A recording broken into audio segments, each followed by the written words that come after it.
Seusai ditetapkan menjadi tersangka korupsi, nasib pencalekan Johnny G. Plate pun dipertanyakan.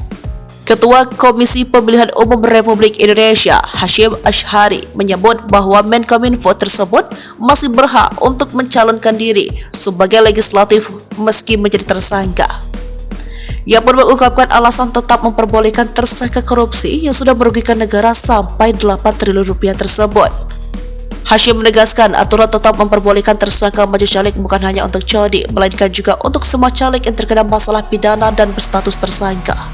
Sebab KPU tidak berpegang pada status tersangka, tetapi pada putusan kasus sang caleg yang nantinya berkekuatan hukum tetap.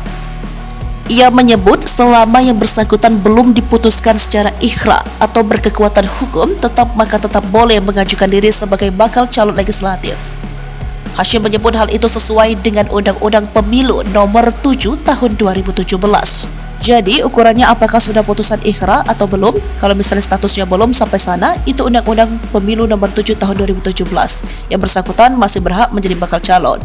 Bahkan sampai daftar bakal calon tetap pun masih berhak, ucap Hasyim saat ditemui di kantor KPU RI Jumat 11 Mei 2023. Namun keadaan akan berbeda jika Johnny G. Plate memutuskan untuk mengundurkan diri dari calon pileg 2024 atau Partai Nasdem membatalkan pencalonan Plate ke KPU.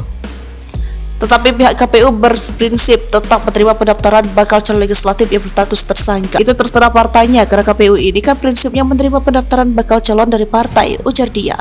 Meski begitu, hingga saat ini Hasyim menyebut Nasdem belum memberikan informasi terkait pencalekan Johnny G. Plate setelah ditetapkan sebagai tersangka. Belum ada informasi resmi kepada kami, yang kami anggap informasi resmi itu kalau berkirim surat. Sampai sekarang belum ada, ujarnya. Diketahui sebelumnya bahwa Menteri Komunikasi dan Informatika Johnny G. Plate ditetapkan menjadi tersangka kasus korupsi.